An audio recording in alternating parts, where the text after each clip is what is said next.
So ayan mga idol, kuha lang tayo ng 13 pieces na fussy wire. Ayan, tapos yung isa, sukat natin sa 5 cm. Ayan, tapos itiklop natin. Tapos magtira lang tayo ng 2 cm. Okay, magtitira tayo ng 2 cm.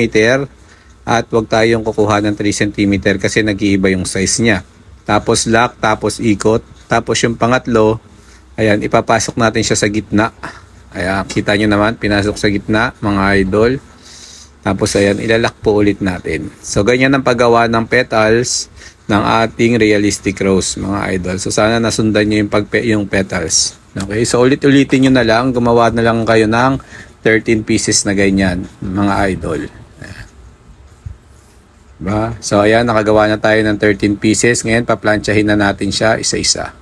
Yung mas makapal na plancha, mas maganda. Kasi itong plancha ko sobrang tagal talaga. Tapos sa pagdikit niya, ayan mga guys, ganyan yung pagdikit sa kanya, gilid, ayan. Patong-patong siya pa side. Okay. Tapos i-curve nyo lang siya, ayan, para madali siyang maiikot. Ayan. Para magmukha siyang totoo. Ayan. Tapos glue stick nyo na, ayan, di ba? Okay. Tapos yung second layer naman, 4 naman yun guys, yan. Isukat nyo lang sa hinliliit nyo. Tapos ganun din ang pagdikit sa kanya mga guys.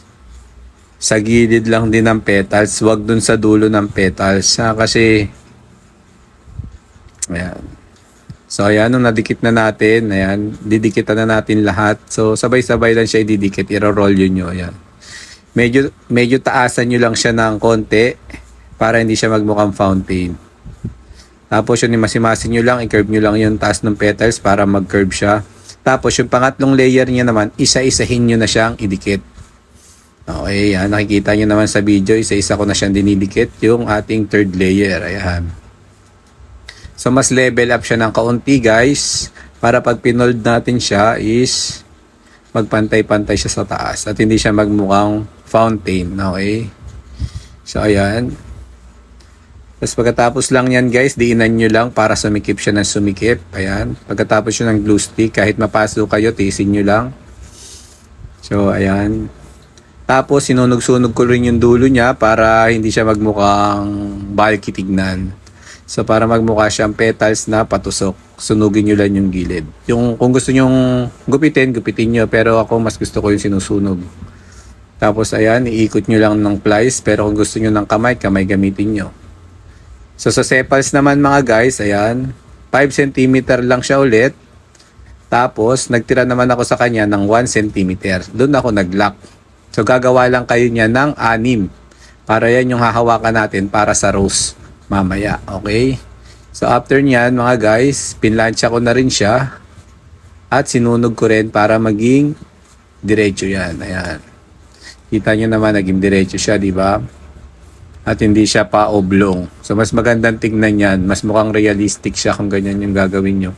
Ayaw ko kasi talaga magupit kaya sinusunog ko. Yung iba ginugupit pero ako pasunog sa akin. Basta alalayan nyo lang para hindi siya masunog lahat. Tapos sa pagdikit naman ng sepals guys, unahin nyo yung magkabilang dulo. Nag-gets nyo yun? Yung magkabilang dulo. Huwag yung sunod-sunod. So para pag nakuha nyo na yung magkabilang dulo, yung 4 na matitira, alam niyo na kung paano niyo igigitna. Okay, so ayan, tapos pagkatapos yan, ganyan-ganyan nyo lang din, that's okay na yon. Okay, so sa paggawa naman ng petals, ay ng ano niya, ng dahon niya guys, ayan, kumuha lang kayo ng isang piraso, hatiin nyo sa gitna. Yung normal na petals lang to guys, ganun lang sa paggawa, so alam nyo na yon for sure. Yan, lock nyo lang siya, tapos ayan, ganyan lang, normal petals lang. Ganun lang kadali yung normal petals niya. Tapos, gumawa lang kayo ng 3. Kasi sa isang rose, 3 petals yung pinagsasama-sama ko. Okay, ayan. Tapos pagkatapos niya, plansyahin nyo lang din. Ayan, ganyan. Tapos, sinusunog ko rin yung gilid-gilid niya. Para hindi siya mukhang pa-oblong. Tapos, ayan, pagkatapos kong sunugin yung gilid, nilagyan ko na siya ng floral tape. Ayan, nabubulol pa ako sa floral tape. Ayan. Floral tape niya, floral tape lang yung pinag-ikot-ikot ko sa kanya. Ayan. So okay na yan guys, goods na yan. Tapos ayan yung floral stick din. Guys, ayan, dinikit ko na dyan at inikot ko na yung ating floral tape. So again mga ka-broom broom, thank you for watching. Maraming salamat. Ayan, sana may natutunan kayo sa ating napakagandang rosas. Thank you.